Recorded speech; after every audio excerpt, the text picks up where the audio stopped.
If I Ran the Zoo is one of Dr. Seuss's oldest books.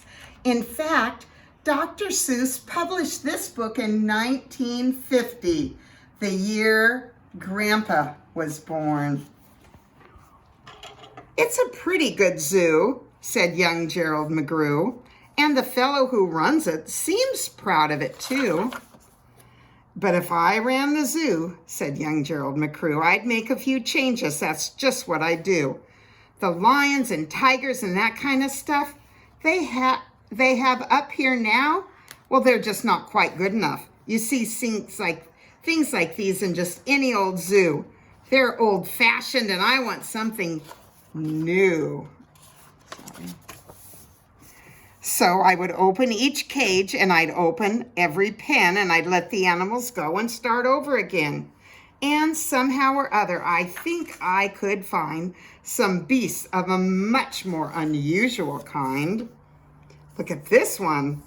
A 4-footed lion's not much of a beast, but the one in my zoo will have 10 feet at least, and 5 legs on the left and 5 more on the right, and people will stare and they'll say, "Oh, what a sight! This new keeper, Gerald's quite keen. That's the gol-darndest lion I have ever seen." My new zoo, McGrew Zoo, will make people talk. My new zoo, McGrew Zoo, will make people gawk at the strangest odd creatures that ever did walk. I'll get from my zoo a new sort of hen who roosts in another hen's top knot, and then another one roosts in the top knot of his, and another one in his, and another one in his, and so forth upward, and on, gee whiz. But that's just a start. I'll do better than that. They'll see me next day in my zookeeper's hat, coming into my zoo with an elephant cat.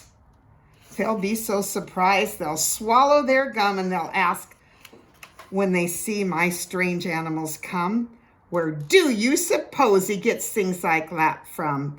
His animals all have such very odd faces.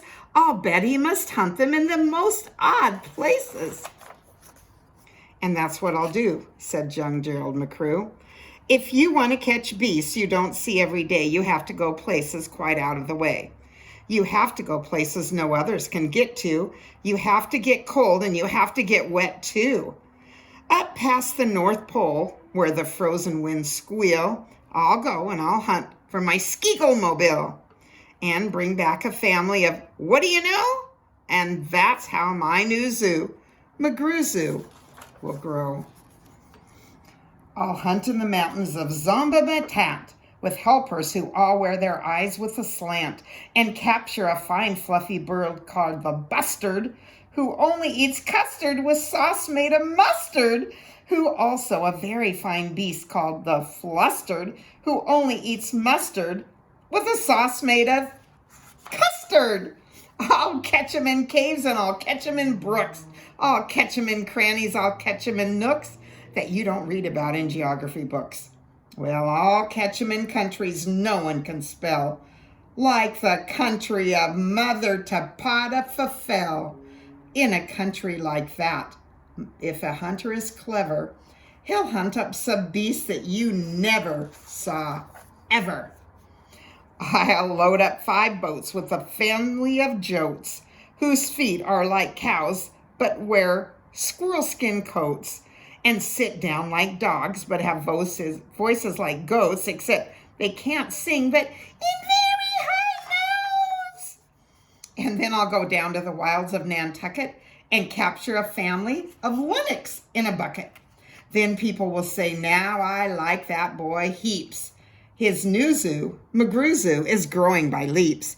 He captures them wild and captures them meek. He captures them slim and he captures them sleek. What do you suppose he will capture next week? Well, I'll capture one tiny. I'll capture one cute. I'll capture a deer that no hunter would shoot.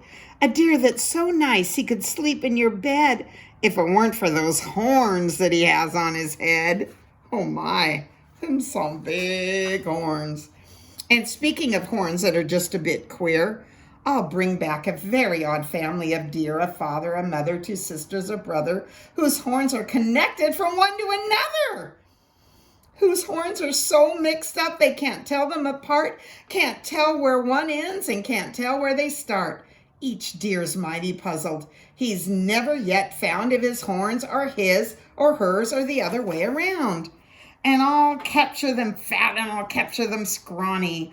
I'll capture a scragglefoot mulligawally, a high-stepping animal fast as a wind from the blistering sands of desert of Zend. This beast is the beast that the brave chieftains ride when they want to go fast to find someplace to hide. A mullicatawe is fine from my zoo, and so as a chieftain, I'm gonna bring him too. In the far western part of southeast North Dakota lives a very fine animal called the iota, but I'll capture one who is even much finer. On the northeastern west part of South Carolina. When people see him, they will say, now by thunder, this new McGrew Zoo is really a wonder. Most beasts are quite friendly, but still in some lands, some beasts are too dangerous to catch with your hands. For those that are ugly and vicious and mean, I'll build a bad animal catching machine. It's rather expensive to build such a kit, but with a hunter, you can never afford to get bit. A zoo should have bugs, so I'll capture a thurwal, whose legs are snarled up in a terrible snarl. And then I'll go out and I'll capture some chugs, some keen shooter, mean shooter, bean shooter bugs. I'll go to the African island of Yurka and bring back a thistle-topped, tufted mazurka, a kind of canary with quite a tall throat.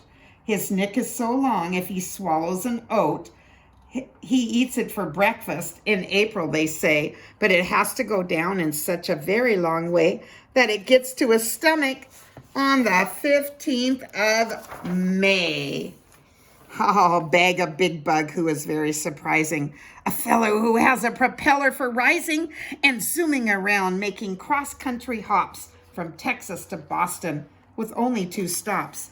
Now that sort of thing for a bug is just tops. And then I've caught him. The next thing you know, I'll go and I'll capture a wild tic-tac-toe with X's that win and look like zeros that lose. He'll look mighty good in this zoo of McGrews. I'll bring back a gusset, a gherkin, a gasket, and also a gotch from the wilds of Nantucket. And 8 Persian princes will carry the basket. But what their names are, I don't know, so don't ask it. In a cave in Kharoum lives a beast called the Natch that no other hunter's been able to catch. He's hidden for years in a cave with a pout, and no one's been able to make him come out. But I will coax him out with a wonderful meal that's cooked by my cooks in my cooker-mobile. They'll fix up a dish that is just to his taste. 3 chicken croquettes made of library paste, then sprinkled with peanut shucks, pickled and spiced, then baked at 600 degrees, then riced. But it's mighty hard cooking up such feasts, but that's how the new zoo, McGrew Zoo, gets their beasts. I'll go to the faraway mountains of Topsk, near the river of Nopsk, and I'll bring back an Obsk, a sort of a kind of a thingamajig of the corn on the Kopsk. The people will flock to my zoo in a Mopsk. McGrew, they will say, does a wonderful jobsk. He hunts with such vim and vigor. His new zoo, McGrew Zoo, gets bigger and bigger. And speaking of birds, well, there's the Russian Palusky, whose head is Radisky and belly is Bluesky. I'll get one of them for my Zooski, McGrewski. Then the whole town will gasp. Why, this boy never sleeps. No keeper ever kept that what he keeps.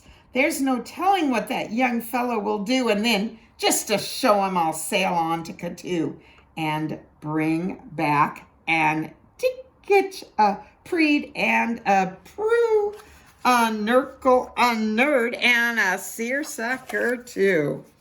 I'll hunt in the jungle of Hippo no Hunga and bring back a flock of Bippo-Babunga. The Bippo-Nabunga down from Hippo-No-Hunga are better than down in the Dippo-No-Dunga and smarter than those caught in Nippo-Na-Nunga. And that's why I'll catch them in Hippo-Na-Hunga. Instead of those others with Ningus and Dingus, and people will say, when they see the Bips bounding, this new keeper is simply astounding. He travels so far that you'd think he would stop. When do you think this young fellow will stop? Stop? Well, I should. But I won't stop until I've captured the Fizz-a-ma-Whizz-a-ma-Dill, the world's biggest bird from the island of Guark, who only eats pine trees and spits out the bark. Oh boy, when I get him back home to my park, the whole world will say, young McGrew's made his mark. He's built a zoo better than Noah's whole ark. These wonderful, marvelous beasts that he chooses have made him the greatest of all the McGrewses. Wow! They'll all cheer. What this zoo must be worth. It's the gall-darndest zoo on the face of the earth. Look at that zoo. Yes, that's what I'll do, said young Gerald McGrew. I'll make a few changes if I ran the zoo. And that's the end of my story.